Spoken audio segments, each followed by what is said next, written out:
Putu Sibau termasuk kategori mandiri belajar, yakni satuan pendidikan yang menerapkan beberapa bagian dan prinsip kurikulum merdeka dengan tetap menggunakan kurikulum 2013 atau kurikulum 2013 yang disederhanakan atau yang disebut dengan kurikulum darurat.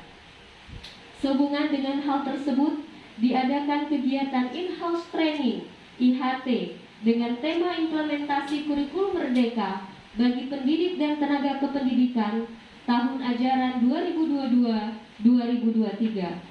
Tujuan kegiatan IHT ini adalah guna meningkatkan kompetensi pendidik dan tenaga kependidikan terkait implementasi kurikulum merdeka di SMA Negeri 2 Putu Sibau, Kabupaten Kapuas Hulu, Provinsi Kalimantan Barat, sesuai Kemendikbudristek nomor 262/M/2022 tentang pedoman penerapan kurikulum dalam rangka pemulihan pembelajaran atau kurikulum merdeka.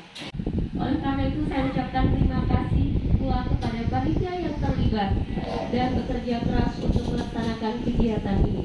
Demikian laporan kegiatan IHT implementasi kurikulum merdeka bagi pendidik dan tenaga kependidikan tahun ajaran 2022-2023. Semoga kegiatan IHT ini dapat berjalan dengan baik sesuai dengan yang diharapkan. Akhir kata, pasangan istri namanya suami, saling sayang dan kolaboratif. Cukup sekian laporan kegiatan IHT ini, semoga dapat kesan yang positif. Baik Bapak Ibu yang kami hormati, selanjutnya kita akan mendengarkan kata sambutan dari Kepala SMA Negeri 2 Putu Sibau. Untuk Ibu R.A. Sumarni SUD kami persilakan. Wabarakatuh. Selamat pagi. Selamat pagi. Selamat pagi. Alhamdulillah. Yang terhormat Bapak Dr. SOBO sebagai koordinator pengawas SMA SMK Kabupaten Kapuas Hulu, kemudian Bapak Haji Muhammad Amin SPD selaku pengawas pembina SMA Negeri 2 Putu Sibau, kemudian Bapak Firmansyah sebagai analisis kepegawaian, masih dengan jabatan yang sama ya Pak? Belum ada perubahan kan, kemarin katanya ada perubahan. Terima kasih Pak Firman. Kemudian Ketua Panitia Kegiatan IHT Bu Gema dan Bapak Ibu kalian juga staf tata usaha. Mudah-mudahan kita bisa mengikuti kegiatan ini sampai selesai. Kesehatan dan ada keringanan waktu untuk tetap bisa hadir di ruangan ini sampai jadwal selesai seperti yang sudah ditetapkan, yang udah dibikin juga. Saya rasa cuma itu aja. Makasih. Assalamualaikum warahmatullahi wabarakatuh. Mendengarkan bersama dari koordinator kata sambutan dari koordinator pengawas SMA Kabupaten Kapuas Hulu, Provinsi Kalimantan Barat, dan juga sekaligus membuka kegiatan IHT dengan tema implementasi kurikulum merdeka bagi pendidik dan tenaga kependidikan tahun ajaran 2022-2023. Kepada yang terhormat Bapak Dr. Andus F. Lombok, kami persilakan. Kami hormati Pak Haji Amin selaku pengawas pembina dari SMA 2 Putu Sibau, SMA ini 2 Putu Sibau. Yang kami hormati Ibu Kepala Sekolah sekaligus Kepala KKS ya, sekaligus Ketua KKS Kabupaten Kapuas Hulu, Bapak analis kepegawaian SMA 2 Putu Sibau, Bapak Ibu yang kami hormati dan kami banggakan, selamat pagi dan salam sejahtera untuk kita semua. Baik Bapak Ibu, pagi ini sesuai dengan undangan dari Kepala Sekolah khususnya dan SMA 2 Putu Sibau umumnya, jadi kami yaitu diundang pada hari ini, pada pagi ini ada kegiatan IHT yaitu selama 2 hari. Kami sangat senang sekali sebab SMA 2 sudah mencoba memulai. Yang termasuk sekolah kita ini kurikulum yaitu IKM Mandiri Belajar, ada IKM Mandiri Berubah, dan ada IKM Mandiri Berbagi. Oleh Dinas Pendidikan Provinsi maupun Kementerian, yaitu kurikulum ini karena mandiri tadi, kita harus selalu membuka aplikasi. Dan sudah ada aplikasi-aplikasi. Jadi kalau Bapak Ibu sudah ada ini apa namanya, yaitu untuk membuka aplikasi, sudah punya apa namanya? Nah, akun belajar, Bapak Ibu bisa membuka. Kalau saya di HP saya ini ada, cuma harus pakai akun. Jadi kita tidak menunggu. Kalau kita menunggu pelatihan dipanggil, kapan kita tidak tahu kan? Ya kapan? Namanya saja sudah mandiri. SMA Negeri 2 Putus Bau implementasi kurikulum Merdeka bagi pendidik dan tenaga pendidikan tahun ajaran 2002-2003 saya nyatakan dibuka. Semoga kegiatan IHT pada hari ini membawa manfaat bagi kita sebagai pendidik dan tenaga kependidikan. Saya sebagai MC mengucapkan banyak terima kasih atas perhatiannya dan mohon maaf jika ada kesalahan tutur kata dan menimbulkan ketidaknyamanan bagi Anda semua. Selamat pagi dan salam sejahtera. Untuk menutup rangkaian acara pembukaan ini, marilah kita bersama-sama berdoa yang dipimpin oleh Bapak Sabrani. Kami persilahkan. Bismillahirrahmanirrahim. Assalamualaikum warahmatullahi wabarakatuh. Selamat pagi, salam sejahtera bagi kita semua. Alhamdulillah, hari ini kita melaksanakan IHT. Untuk itu marilah kita berdoa supaya acara ini lancar sampai ke terakhirnya. Bagi yang beragama Islam, izinkan saya untuk memimpin doa ini, dan bagi yang beragama Islam silakan doa beragama dan percaya masing-masing. Marilah kita berdoa dengan baca surah Al-Fatihah.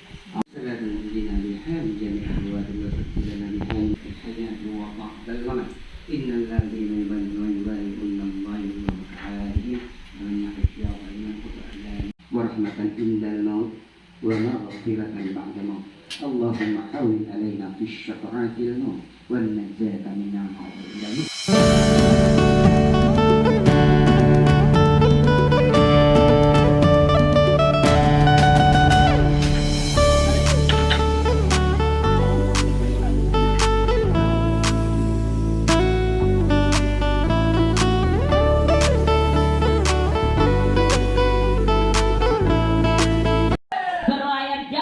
Negeri Kedah.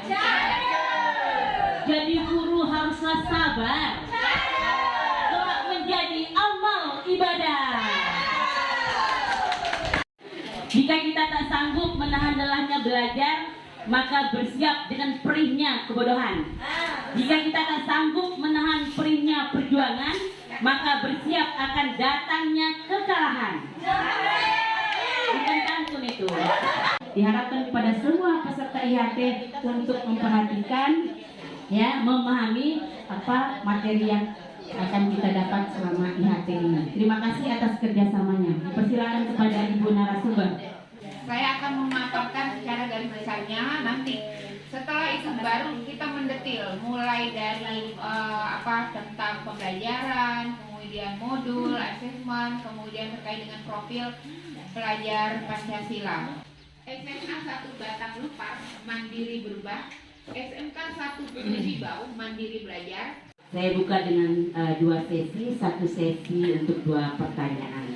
Silakan Bapak Ibu, mungkin ada pertanyaan dari materi garis besar kurikulum Merdeka. Bapak Ibu bisa bertanya langsung kepada narasumber. Dua orang terlebih dahulu. Tadi kan ada, kalau saya dengar ada mandiri belajar, ada mandiri berubah, ada mandiri berbagi. Ini kan berdasarkan isian dari SIM PKB. Kemudian kebetulan SMA Negeri 2 termasuk kategori mandiri belajar. Mungkin Abu Mani tahu kira-kira apa bedanya antara mandiri belajar, berubah, dan berbagi. Ini ada dijelaskan.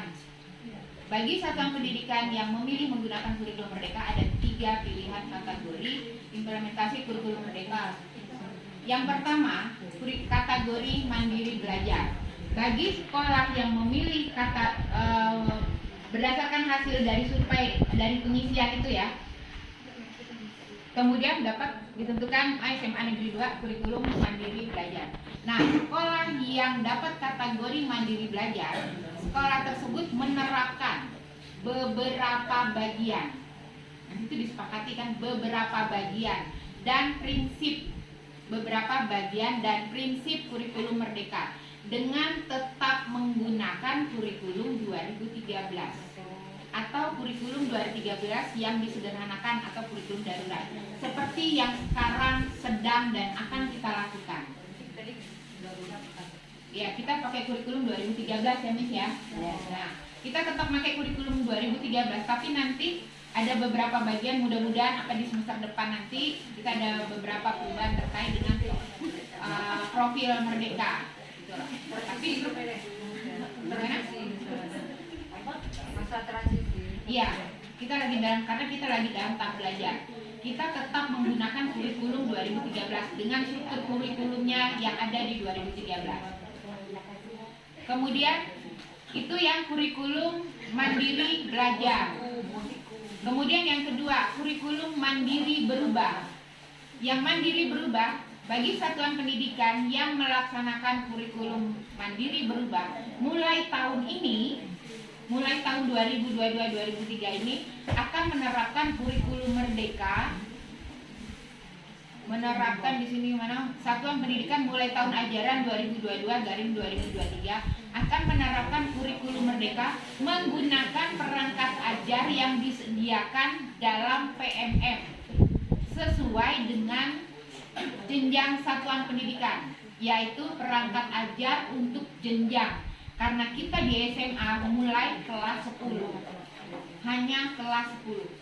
Lanjut kesimpulan berikutnya dari materi hari ini adalah tahun ajaran 2023-2024 SMA Negeri 2 Provinsi Bau akan menggunakan kurikulum merdeka.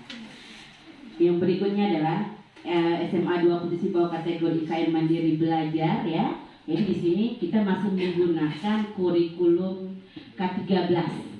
Nah, kita masih menggunakan kurikulum K13. Makanya kemarin ketika saya meminta Bapak Ibu untuk mengumpulkan perangkat pembelajaran, Bu Bima ada WA saya, Miss, apakah kita sudah dengan paradigma baru dan penggantian nama? Saya katakan belum, karena kita baru mandiri belajar. Nah, tinggal kita implementasikan profil pelajar Pancasila itu. Sebenarnya profil pelajar Pancasila itu sudah ada di K13. Namanya dulu apa? PPK. Nah, itu ya. Nah, cuman mungkin penyegaran paradigma baru berganti nama, gitu ya.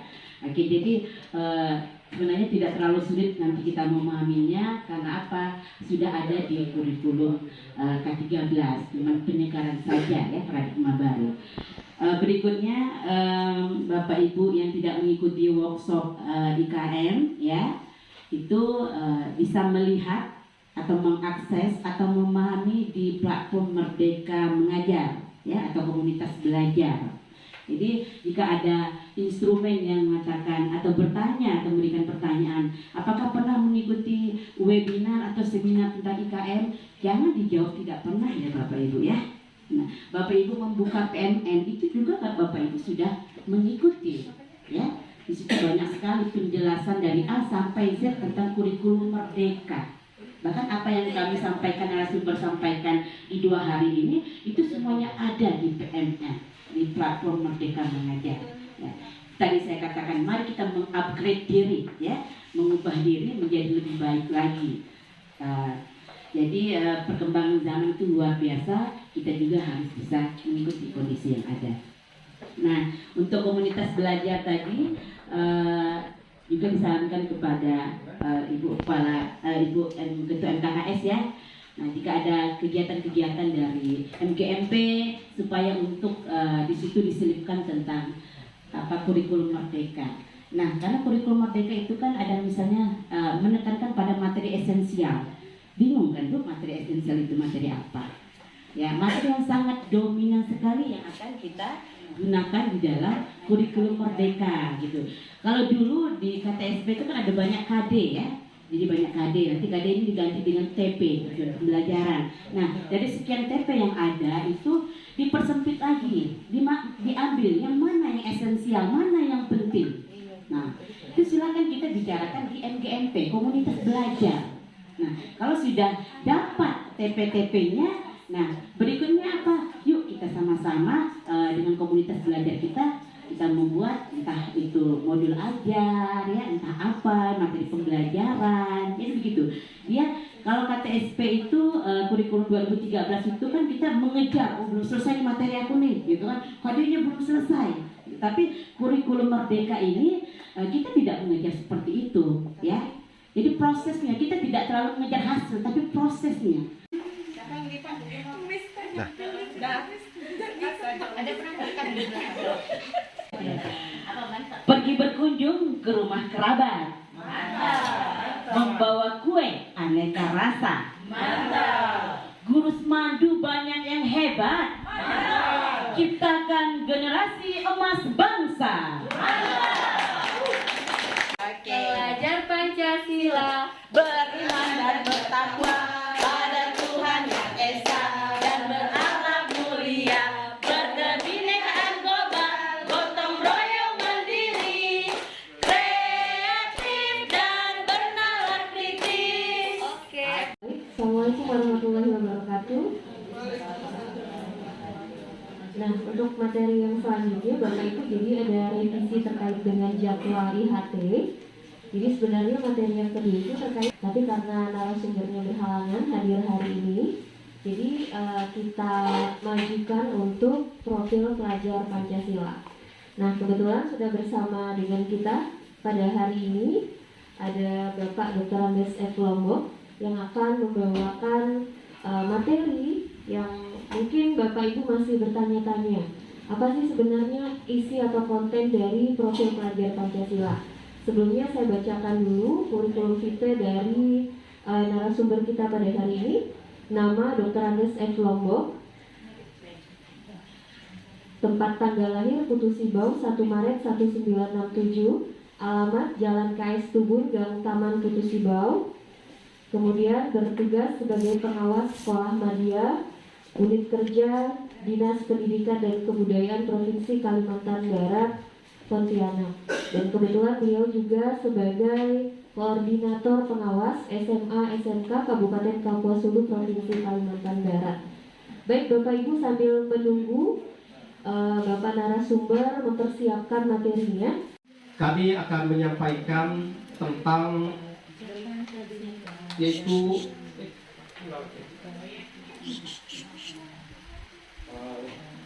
tentang pengembangan proyek penguatan profil pelajar Pancasila. Ini panduannya. Jadi kalau panduan ini luas, nanti saya singkat-singkat saja ya sesuai dengan waktu kita, tapi ini sudah mencakup semuanya. Jadi profil kompetensi profil pelajar Pancasila harus memperhatikan yaitu faktor internal yang berkaitan dengan jati diri, ideologi dan cita-cita bangsa Indonesia, serta faktor eksternal yaitu yang berkaitan dengan konteks kehidupan dan tantangan bangsa Indonesia abad ke-21. Bangun dan bukalah matamu, saatnya meraih mimpimu, arahkan pandangan ke depan, Tuhan kan menuntunmu. Sadarilah masa berganti, tantangan kan kita hadapi, bergandeng tangan untuk negeri, era kita menanti berseri. Kurikulum itu apa? Mengapa kurikulum itu berubah? Jadi selalu kita menggunakan kata kunci di sini ya. Kalau kita mendapatkan sesuatu yang baru, misalnya asesmen, mengapa berbeda dari penilaian? Padahal kulitnya saja yang berganti ya kan. Nah, tetapi ada esensi di asesmen itu yang lebih baik dari penilaian, sekedar penilaian.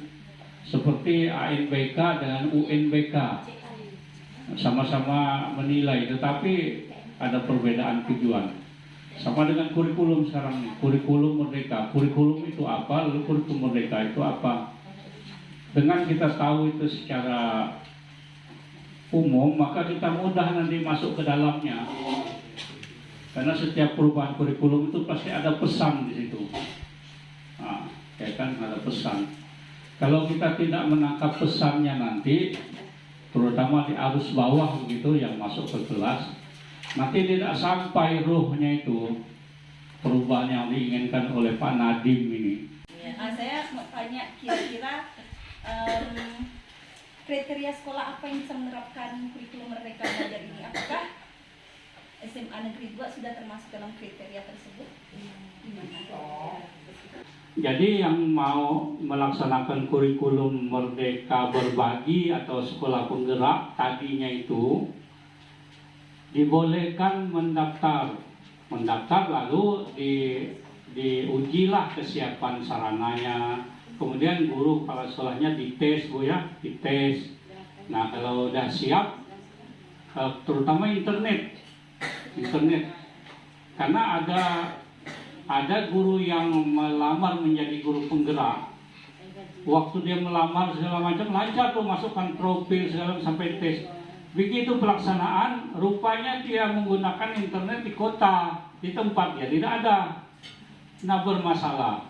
Ini kata Pak Jepris kemarin ya. Nah, jadi syarat utamanya memang kawasan guru itu, sekolah itu ada internet.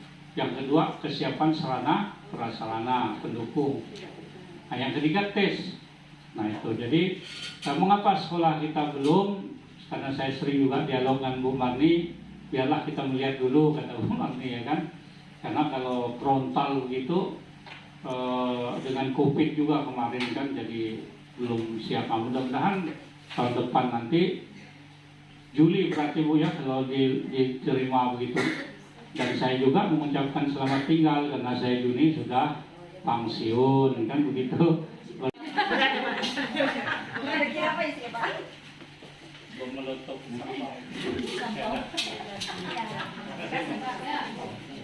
Tiga, dua, satu. KIKD dilebur jadi apa? CP. Jadi apa? TP. TP disusun lalu jadi ATP. Dari ATP jadi modul ajar. Oke.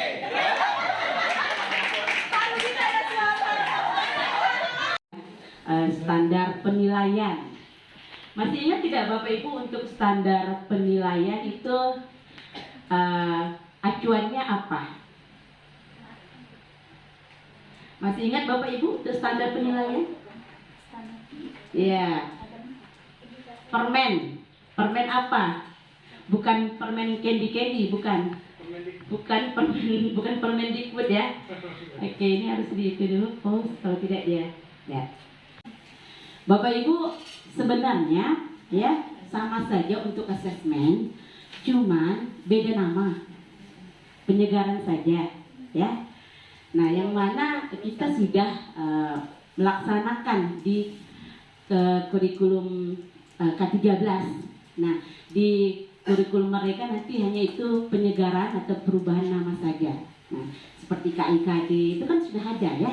Nah, di K13 nanti diubah menjadi nama yang terbaru di dalam kurikulum Merdeka. Nah, tujuan pembelajaran, ini untuk hari ini mudah-mudahan waktunya cukup, tapi sepertinya tidak cukup ya, Gem ya. Karena saya ada 35 slide di sini. Nah, Bapak Ibu semuanya, slide yang saya dapatkan adalah slide dari Kemendikbud, dari Bu Isna. Cuman slide-nya sangat kabur. Jadi saya buat sendiri. Jadi bukan di sini saya sepenuhnya yang buat, tapi saya minta bantu anak Miss ya, Fahri. Karena apa, slide-nya terlalu banyak. Sepertinya saya tidak pakai video saja Bapak Ibu, karena cepat ya berganti. Maksudnya tadi kalau pakai video jadi ada ada animasinya. Tujuan IHT kita hari ini ya untuk materi asesmen adalah memahami paradigma dalam asesmen, memahami prinsip asesmen. memahami konsep asesmen diagnostik ya, memahami konsep asesmen formatif, memahami konsep asesmen sumatif, dan dapat membuat instrumen asesmen. Jika kita waktunya cukup ya, kalau tidak cukup ya secukup-cukupnya saja. Nah, di sini kan tentang asesmen non kognitif. Ya. Nah, di sini kan tadi Miss Mawar ada mengutarakan tentang pertanyaan yang sifatnya sederhana. Nah, yang mau saya tanyakan, apakah di kognitif ini ada acuan pertanyaannya? Kalau di K13 kan ada spiritual, ada berapa? Ada 4, sosial ada 8, itu acuannya. Nah, kalau untuk yang merdeka ini gimana? Apakah ada acuannya? Kemudian untuk penilaian di raport, nah, apakah ada format tersendiri? Kalau kemarin kan bergabung kan mata pelajaran kan? Iya, itu jadi pengen bagaimana gitu formatnya? Apakah ada ketidaknaikan kelas atau bagaimana? Dengan ini yang formatif dan assessment learning tadi apa? Penilaian diri ya. Nah, ini yang harus paling dominan, harus paling banyak di kurikulum Merdeka. Makanya nanti ada diagnostik ya, kognitif dan non kognitif. Ini adalah perubahan piramida dari traditional assessment pyramid dan reconfigure assessment pyramid. Ya, oke, lanjut Bapak Ibu. Formatif dan sumatif, di mana di asesmen diagnostik itu terbagi dua, ada yang non kognitif dan kognitif. Mungkin nanti Bapak Ibu untuk yang non kognitif ini lebih cenderung ke guru BK, tetapi tidak menutup kemungkinan untuk kita guru mapel. Sedangkan untuk asesmen diagnosis kognitif ini untuk guru mapel semuanya wajib. Mengapa? Karena nanti dilanjutkan di materi modul ajar itu akan muncul asesmen diagnostik kognitif. Nah, nanti akan saya tunjukkan di mana poinnya.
Mas ya udah 7 ya.